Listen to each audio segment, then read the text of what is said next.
de Jésus-Christ selon saint Matthieu. Pierre venait de dire à Jésus, « Tu es le Christ, le Fils du Dieu vivant. » Et c'est à partir de ce moment-là que Jésus, le Christ, commence à montrer à ses disciples qu'il faut partir pour Jérusalem, qu'il faut y souffrir beaucoup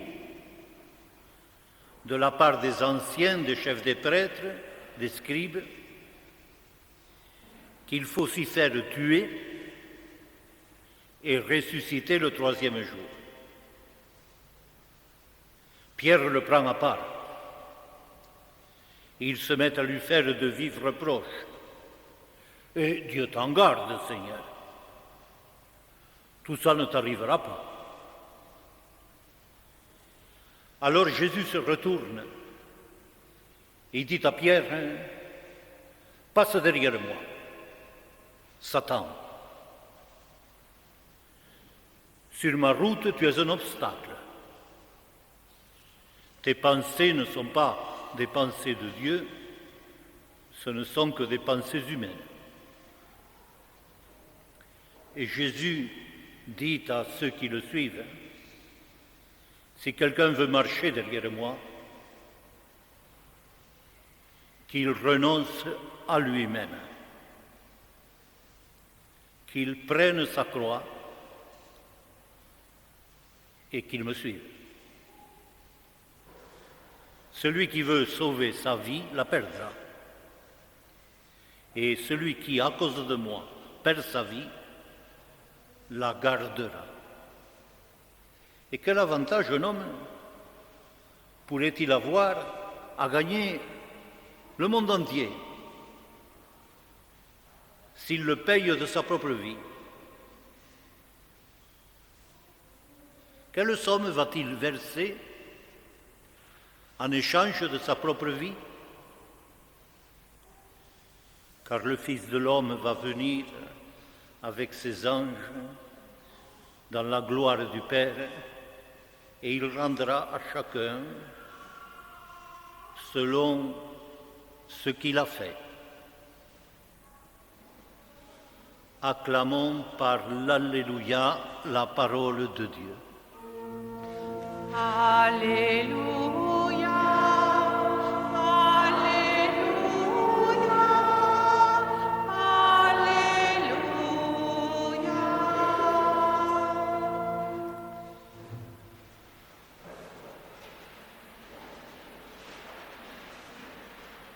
Cet évangile, comme d'ailleurs les lectures qui ont précédé, ça fait beaucoup.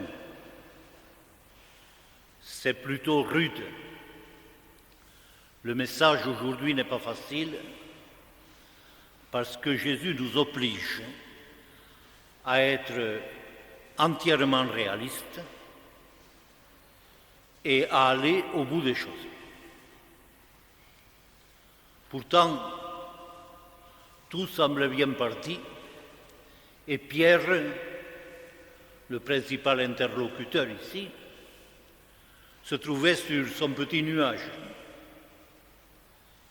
Il avait trouvé les mots qui étaient allés au cœur de Jésus. Il lui avait dit, tu sais, pour nous, tu n'es ni Jean-Baptiste, ni Élie, ni un prophète quelconque, c'est rien du tout ça. Pour nous, tu es carrément le Christ, c'est-à-dire l'envoyé de Dieu, l'unique, comme il n'y en a jamais eu avant et comme il n'y en aura pas d'autre après. Tu es le Christ. Et visiblement, Jésus avait été ému par la foi de ses compagnons, exprimée par Pierre. Et dans le même élan, il dit à Pierre, « Toi, tu n'es plus Simon, tu es Pierre. Je vais bâtir sur toi. » Et Jésus saisit alors qu'ils sont dans un moment d'euphorie, d'enthousiasme, il va les dégriser bientôt. Parce que lui, il voit plus loin. Et il sait où il va. Du moins, il s'en doute fortement. Et l'Évangile nous dit, il part pour Jérusalem. Mais ils avaient goûté ce moment de foi heureuse.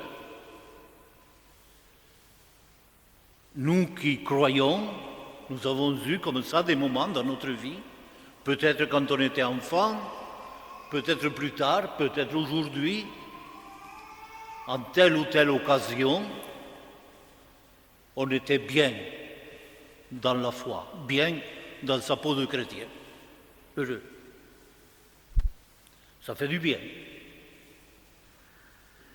Mais nous aurions tort de penser que tout est là, que tout est dit. Je pense aussi à ce million de jeunes qui étaient à Cologne avec le pape y compris, et qui étaient visiblement enthousiastes, saisis dans une joie de prier, d'être avec Dieu. Mais ils sont rentrés de Cologne. Ce qui est important, c'est la suite maintenant. Ces moments d'enthousiasme sont nécessaires. Ils ne sont qu'un premier pas. La foi vraie est plus loin. La foi vraie, c'est la foi qui monte à Jérusalem. Cette petite phrase n'a l'air de rien.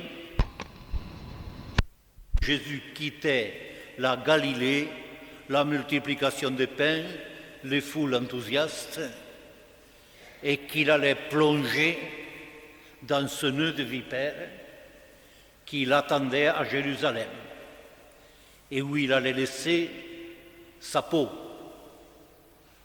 son honneur, tout.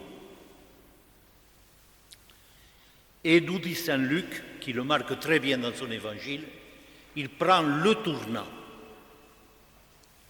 On change de direction. Il ne sera plus simplement le Messie dont la parole fait bouger les foules. Il est déjà celui qu'on va clouer sur la croix. C'est ça qu'il voit. Et il nous dit à nous aussi, vous êtes heureux, vous êtes bien, nous sommes bien là ce matin ensemble. Et ce n'est pas tout.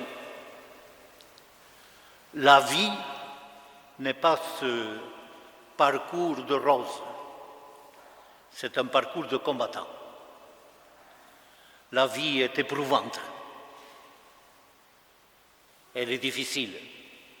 Et le monde dans lequel vous êtes, et je ne vous invite pas à vous retirer dans votre coin, bien à l'abri, allez-y autre. Mais le monde où vous êtes va vous en faire voir de toutes les couleurs. Et Jésus nous dit, moi, j'y vais. Il sait, il pressent tout ce qui va lui tomber dessus. Il y va, franchement. Il affronte. Et c'est l'invitation à entrer dans ce que j'appellerais la foi réelle. La foi réelle, c'est de regarder le monde comme il est. Ce n'est pas toujours terrible. De regarder même l'Église comme elle est. Benoît XVI à Cologne disait « elle n'est pas en bon état ». Et avec tout ça, nous, il faut qu'on vive la fidélité. Qu'on vive la fidélité à travers l'épreuve. Quand je parle de l'épreuve, je ne parle pas des petits ennuis qu'on peut avoir tous les jours, ou des difficultés qu'on peut avoir avec Pierre ou Paul, parce qu'on dit qui on est. Ça, c'est pas grand-chose. Je parle de ces épreuves qui nous atteignent au cœur de l'être, au cœur de la vie. Comme dès qu'on arrive dans le grand âge, ces temps de maladie, quand on se découvre avec un cancer, par exemple. Et puis que de toute façon, on se sent partir par tous les bouts. Et puis l'épreuve, celle de la mort, celle des tout proches et la nôtre aussi. Ce n'est pas facile tout ça. Et en face de tout ça, notre sentiment serait celui d'un recul, de nous replier dans un petit coin et d'essayer de laisser passer l'orage. Mais l'orage ne passera pas. Et il faut que notre foi soit à la hauteur de l'orage. Dans l'épreuve, le temps de croire est arrivé. Le temps de la foi véritable.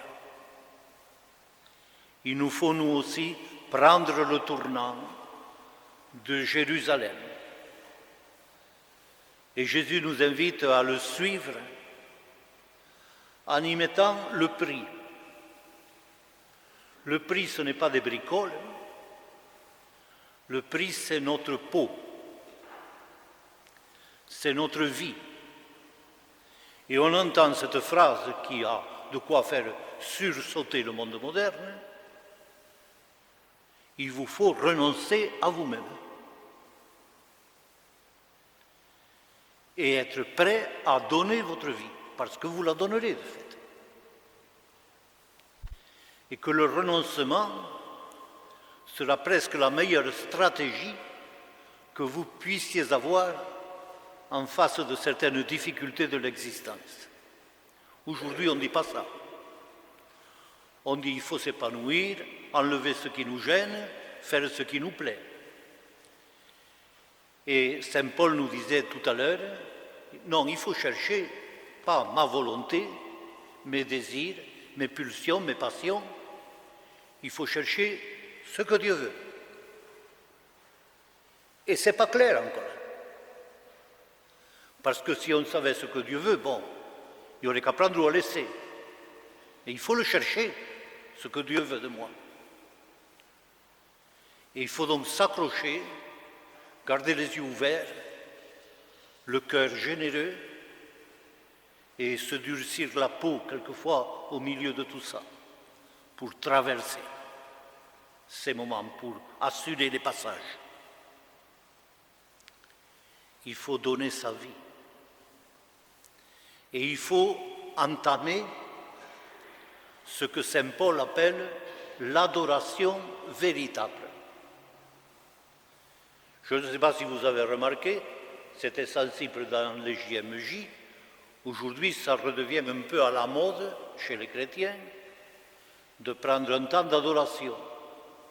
Bon, c'est très bien de s'asseoir dans une église, de se mettre sous le regard de Dieu et de lui dire « Tu es mon Dieu ». Ça peut être très chaud, très chaleureux, mais l'adoration véritable, c'est pas ça. C'est bien de venir à la messe, de chanter, de s'y trouver bien, de communier avec joie. Mais la foi véritable, ce n'est pas encore ça. Ce n'est pas à force de réciter des actes d'adoration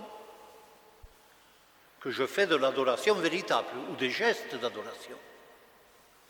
Il n'y a qu'une seule adoration qui vaille, c'est que moi, je ne suis plus l'idole de moi-même et que je dis à Dieu, c'est toi qui es mon Dieu, je fais ce que tu veux. L'adoration véritable, c'est d'entrer dans la volonté de Dieu avec joie. Et je ne vous dis pas quelque chose d'extraordinaire. Il y a des générations avant nous qui ne connaissaient pas trop de catéchisme, mais qui disaient tout simplement il faut faire la volonté du bon Dieu.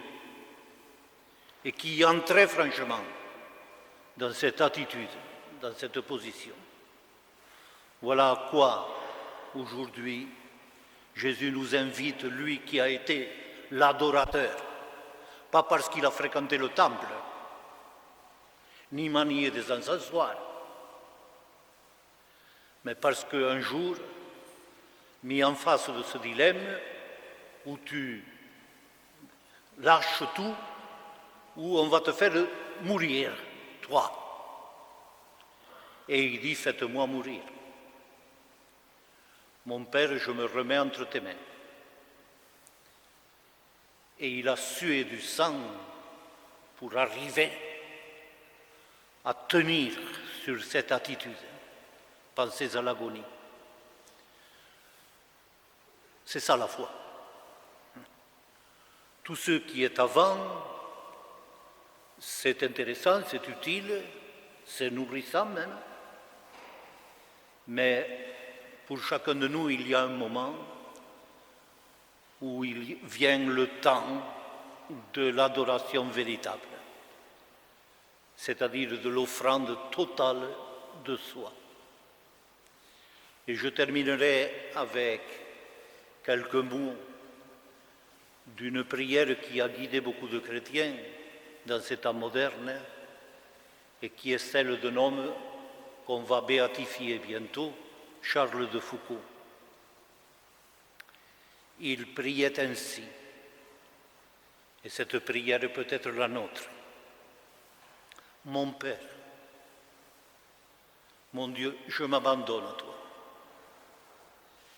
Fais de moi ce que tu voudras. Quoi que tu fasses de moi, je te remercie. Je suis prêt à tout, j'accepte tout, pourvu que ta volonté se fasse en moi, en toutes tes créatures. Je ne désire rien d'autre, ô mon Dieu. Je remets mon âme, mon corps entre tes mains. Je te les donne avec tout l'amour de mon cœur, parce que je t'aime, tu m'aimes,